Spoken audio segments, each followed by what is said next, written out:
concepção de ultranacionalismo, a gente não só consegue iluminar várias características anti do fascismo, mas um aspecto que me parece central sobre o qual fascistas lutam, que é essa submissão de quaisquer outros interesses e identidades ao interesse e à identidade nacional. É claro que como definir interesse nacional, como caracterizar identidade nacional, é que entra nessa variabilidade que eu comentava anteriormente com vocês. Bom, mas aí vem uma questão. Como distinguir fascismo ou movimentos e regimes fascistas de uma direita, em particular de uma direita autoritária, que fecha um parlamento, que impede a população de votar, que impõe censura, censura a arte, censura a mídia em geral? Como distinguir esses regimes autoritários? E lembrem que o período entre guerras, não só na Europa, mas em várias partes do mundo, ele foi marcado por uma crise gigantesca do liberalismo. Não só do liberalismo econômico pós-crise de 29, o liberalismo político. Em vários países da Europa surgem regimes autoritários. Na Europa Oriental, Polônia, Bulgária, Grécia, Iugoslávia. Você tem regimes, Portugal, Espanha. As democracias morrem. Sistemas parlamentares, sistemas pluripartidários morrem ou enfraquecem-se enormemente. Como a gente distingue esses regimes autoritários ou baseados numa direita autoritária e o que estou chamando aqui, eu não, um conjunto de autores caracteriza como movimento fascista, como regimes fascistas? Tem três elementos que eu acho que são importantes citar que distinguem esses dois aspectos, ou esses dois movimentos, digamos, movimento fascista ou regimes e movimentos que envolvem uma direita autoritária. Três aspectos que eu acho que são importantes nós salientarmos aqui.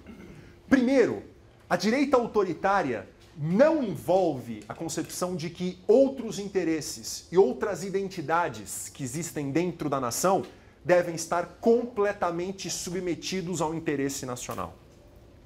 Isso fica muito claro quando você percebe que vários dos regimes autoritários que surgem na Europa Oriental e em outras partes do mundo, e não só no entreguerras, muitos desses regimes autoritários eles se baseiam em grupos e em instituições que para os fascistas devem ser controlados, devem ser submetidos ao interesse nacional.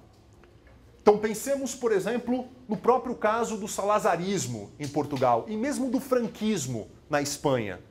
Você vai encontrar alguns elementos que poderiam caracterizá-los como regimes fascistas? Não há dúvida. Você pode encontrar e pode realmente salientar alguns aspectos nesse sentido. Mas perceba, né, o apoio que esses regimes possuem, não só do exército nos seus respectivos países, mas da igreja, da instituição eclesiástica, de grupos sociais tradicionais como latifundiários. Percebe? Então, aqui você está falando de um tipo de regime que se assenta em grupos tradicionais e que, na verdade, não visa esterilizá-los, não visa submetê-los, supostamente, a um novo tipo de nação com um projeto que não está assentado nesses grupos tradicionais. Uma outra diferença significativa é que essa direita autoritária ela não envolve movimentos de massa, ou envolve movimentos com um grau de participação popular muito mais restrito do que no caso dos fascismos. O fascismo é um produto da Revolução Francesa. O fascismo é um produto do liberalismo político do século XIX, dos movimentos democráticos republicanos que se fortalecem no século XIX e adentram o século XX. O fascismo, apesar de não buscar legitimidade na urna, ele se legitima pelo povo, pelo suposto apoio quase que espiritual que o povo garante ao líder. E apoio que é, sobretudo, concretizado em marchas, em palanques, em grandes comícios, que quase que metaforizam, concretizam esse apoio popular. O fascista, de modo algum, se legitima por meios religiosos, em Deus, instituições tradicionais, como muitos regimes de direita autoritária vão se legitimar. Então, Há algumas semelhanças entre o que a gente chama aqui de regimes autoritários tradicionais e regimes fascistas, não há dúvida, mas as diferenças também são grandes para a gente poder caracterizá-los e conceituá-los separadamente. Vocês lembram do comentário que eu fiz logo no início, antes de iniciar esse debate de conceituação? Nós estamos trabalhando com conceitos, portanto, estamos trabalhando com o quê, pessoal? Com abstrações. Tanto este modelo, ou essa conceituação de fascismo que eu apresentei para vocês, de ideologia fascista, de organizações que envolvem o ideal fascista, como as características do que alguns autores chamam de direita autoritária, isto é abstração. Isto envolve, portanto, um modelo. Quando a gente vai para a realidade, a situação é muito mais complexa. Você pode encontrar características da ideologia fascista e características desses regimes que eu estou chamando aqui de direita autoritária combinadas. Ou você pode encontrar movimentos fascistas que, ao ascenderem ao poder, por vários motivos, não conseguem implementar vários dos aspectos que eles acreditavam que deveriam ser implementados. Então, quando a gente vai para a realidade, essa abstração e essa conceituação mostram-se muito mais complexas. É por isso que eu considero muito importante a contribuição que este autor dá para o debate sobre o fascismo. O Blinkhorn tem um texto de 2000 chamado Fascismo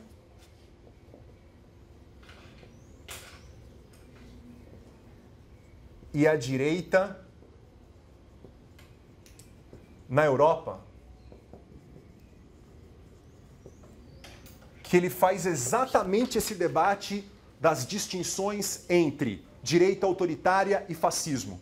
E ele propõe uma reflexão que eu acho extremamente relevante para a gente fazer esse debate entre conceituação e transportar essa conceituação, essa abstração para a realidade. Que é a seguinte reflexão, de pensar esses dois conceitos como dois espectros e posicionar regimes políticos concretos e específicos dentro desse espectro. Não entrar num debate para saber o regime salazarista foi fascista, o regime franquista foi fascista, o regime de Mussolini foi fascista, ou pelo menos implementou vários dos projetos do movimento fascista no seu início, na sua gênese. Há até debate sobre o varguismo foi fascista. O Blinkhorn afirma, esse tipo de debate estritamente retórico, ele é pouco produtivo. Mais interessante seria pensar esses regimes dentro desses espectros. Ou seja, o salazarismo claramente é um regime que se aproxima das características tal como nós definimos a chamada direita autoritária. Mas há alguns elementos fascistas dentro do salazarismo. O fascismo italiano claramente estaria no meio termo. Você tem elementos das características que eu coloquei aqui como fascistas, mas o projeto fascista de Mussolini não foi implementado nem de longe como muitos radicais fascistas italianos o queriam. Por exemplo, a instituição da monarquia na Itália fascista não foi extinta. Diferentemente do caso da Alemanha, quando Hitler vira chanceler e após a morte do presidente Hindenburg, ele unifica a presidência e a chancelaria numa instituição nova, que é a instituição do Führer. Isso nunca aconteceu na Itália. A instituição monárquica continuou. Na Itália, o fascismo faz um acordo com a Igreja, assina uma concordata com a Igreja, garante autonomia para o que é hoje o Vaticano e garante direitos específicos em termos de ensino religioso na Itália fascista. O Hitler também assina uma concordata com a Igreja Católica, mas ele, como em vários acordos que o Hitler assinou, descumpre a concordata que ele assina com o Papa em 1933. Então, o caso italiano é interessante porque muitos dos projetos que os fascistas radicais italianos queriam que fossem implementados, sobretudo a submissão desses grupos e instituições tradicionais ao interesse nacional vão ser brecados. Não vão ser concretizados. Então dá para pensar o fascismo claramente num meio termo aqui.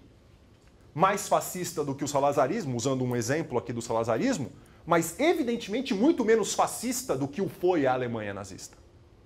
A Alemanha nazista, por sua vez, estaria já mais no extremo do nosso espectro.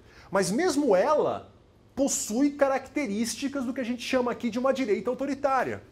A submissão do exército alemão ao Estado nazista nunca foi total. Tanto nunca foi total que, durante a Segunda Guerra Mundial, as tentativas de tirar o Hitler do poder vêm da onde exatamente? Vem da onde? Do exército.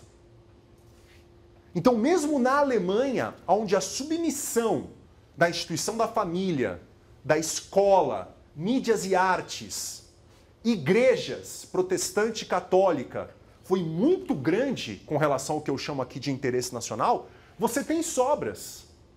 Algumas instituições tradicionais mantêm-se minimamente independentes. Minimamente independentes. O que colocaria o próprio nazismo alemão com alguns traços do que nós chamamos aqui como direita autoritária.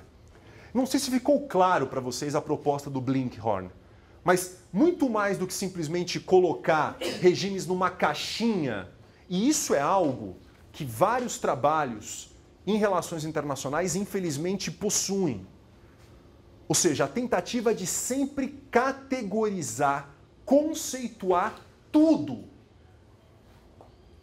E uma conceituação, categorização extremas, muitas vezes podem levar não só a uma simplificação, como mais do que isso, podem levar até a não compreensão de processos históricos efetivos. Então, essa proposta dos espectros, entre várias, eu acho que é um approach interessante para nós refletirmos sobre essas diferenças que existem, não há dúvida, entre essa direita autoritária e movimentos fascistas. Bom, então essa é a primeira parte da aula. Lembra que nós tínhamos duas preocupações? Caracterizar e conceituar fascismo. E a nossa preocupação fundamental é pensar o elo entre fascismo e desestabilização do sistema internacional europeu. É sobre isso que nós iremos conversar a partir de agora.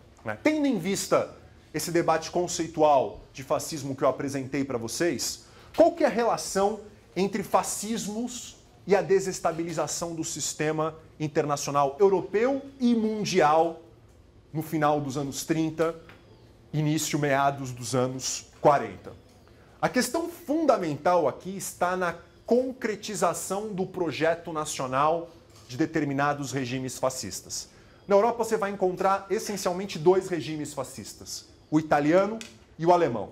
E o italiano, como vimos, né, cujo projeto nem de longe conseguiu chegar próximo ao que fascistas italianos mais radicais gostariam que ele tivesse chegado. A Alemanha, portanto, é o caso ideal para nós analisarmos de um movimento fascista que se transforma em um regime fascista, mesmo ainda com alguns traços de regimes que nós caracterizamos como de direita autoritária. Muito bem. Central, portanto, para a gente pensar esse elo entre fascismos e desestabilização é entender qual é esse projeto de nação a ser regenerada. Porque os membros da nação precisam agora se mobilizar para concretizar esse projeto de nação. Então a pergunta que a gente tem que fazer para pensar nesse elo é exatamente essa. Qual é o projeto de nação que a Alemanha nazista possui? Qual é a visão de nação que a Alemanha nazista possui? E eu proponho aqui que a gente faça esse debate dividindo esse projeto de nação nos três elementos que o Aristóteles Calil nos apresentou. O elemento societal, o elemento territorial e o elemento missionário. Vamos lá, então. Começando pelo elemento societal. Qual é o projeto de nação alemã do ponto de vista de composição da sociedade que aparece no Estado nazista? É um projeto de purificação da nação. Uma purificação racial. Uma purificação racial que envolve, em primeiro lugar, a eliminação de raças consideradas inferiores e não tente racionalizar ao ponto de pensar judeus, ciganos não são raças. Raça, tal como vários outros conceitos da história da humanidade, são construções culturais. Os judeus e os ciganos são encapsulados no conceito de raça, como negros o são, como amarelos o são. E os arianos fariam parte ou constituiriam o ápice das raças entre todas que existem supostamente entre seres humanos. Tá? Então, a purificação racial envolve eliminação de raças inferiores e no início o projeto de eliminação não é simplesmente morte coletiva, mas inicialmente retirar raças inferiores do território alemão. Posteriormente vai evoluir para a trágica solução final durante a Segunda Guerra Mundial. Mas além de eliminação de raças inferiores, eliminação de agentes defeituosos da própria raça superior. Daí os vários projetos de eutanásia que vão surgir na Alemanha nazista. Com a concepção de que não podemos gastar recursos da nação para manter vivos seres que são defeituosos. Defeituosos do ponto de vista físico ou defeituosos visto como defeituosos do ponto de vista mental.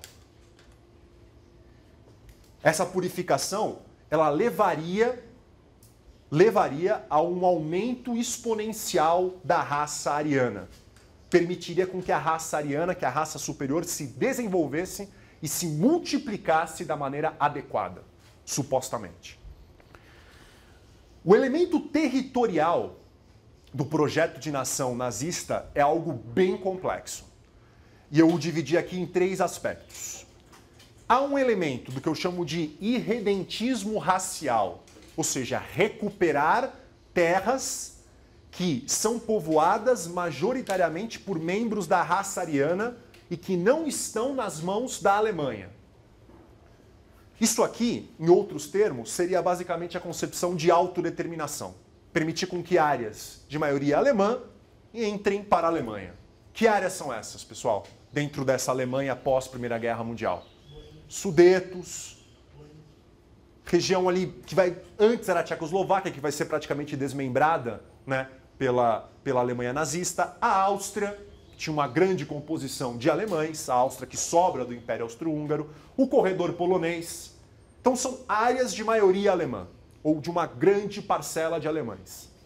Para além de um irredentismo racial, ou uma autodeterminação étnica, se você quiser usar um termo mais contemporâneo, mas eu faço questão aqui de pegar termos e conceitos utilizados pela própria Alemanha nazista, pelo próprio Estado nazista, há também um irredentismo histórico. Um irredentismo histórico que envolve uma relação entre a Alemanha nazista e o Sacro Império Romano Germânico. Em vários dos discursos do Hitler aparece essa relação. Se de fato o expansionismo necessário para formar essa nação alemã envolve recuperar terras do antigo Sacro Império Romano-Germânico, isso significa tomar a Bélgica, isso significa Holanda, isso significa oeste da França, isso significa Suíça, isso significa norte da Itália. Mas não é apenas um irredentismo racial e não é só um irredentismo histórico. É também um irredentismo do ponto de vista da necessidade biológica da raça superior. A lógica é simples. Ao purificar a nação alemã, tanto de agentes defeituosos quanto de raças inferiores, a raça superior irá se multiplicar exponencialmente. Daí a necessidade pertinente, fundamental, tanto no médio, mas sobretudo no longo prazo, de obtenção de um espaço vital para a raça superior poder se desenvolver plenamente. E esse espaço vital se daria sobretudo aonde, pessoal? Europa do Leste e Rússia. Europa do Leste e Rússia. E por fim, o aspecto missionário, né, do projeto de nação alemã é o de que, uma vez concretizado esse projeto, a raça superior, a raça ariana, permitiria a própria redenção da civilização humana. Algo bastante modesto, bastante restrito. A pergunta que eu queria colocar para vocês é, tendo em vista que este movimento fascista foi o que mais próximo conseguiu de implementar um regime fascista nessa Europa do entreguerras, e tendo em vista este projeto de nação que eu apresento sinteticamente, de maneira simplista para vocês, a pergunta que fica é, este projeto pode ser construído por vias pacíficas? Há alguma possibilidade de negociar a construção deste projeto aqui? É evidente que não. Então, a pergunta que nos resta é, se a gente concorda que a concretização desse projeto não pode acontecer por vias pacíficas, o que nós temos que perguntar é, o nazismo, ao ascender ao poder, e como ele ascende ao poder, e como ele se mantém no poder, ele conseguiu mobilizar a comunidade nacional alemã para ir ao encontro desse projeto? Porque se conseguiu minimamente, aí nós estamos falando de um contexto internacional que ruma de fato para uma guerra. Então, o debate que a gente tem que travar para fazer essa ligação entre fascismos e desestabilização da ordem europeia, né, já que concordamos que esse projeto, se concretizado, envolveria necessariamente conflito, é pensar até que ponto a mobilização nazista da sociedade alemã para esse projeto foi bem sucedida. Até que ponto a mobilização foi bem sucedida? Para responder essa pergunta, não responder de novo, para pensar sobre essa pergunta, eu proponho, e esse é o momento que a gente se aproxima da última parte, né, da nossa aula, eu proponho um approach duplo. Pensar como que os nazistas subiram ao poder, como é que eles chegaram ao poder, isso é importante para a gente entender a capacidade de mobilização dos nazistas da comunidade nacional alemã, e uma vez no poder, como se dá essa relação entre nazismo e opinião popular? Qual era a sensação média do alemão para com esse projeto nazista, para o qual Hitler claramente encaminha a Alemanha na segunda metade dos anos 20, dos anos 30, perdoe-me.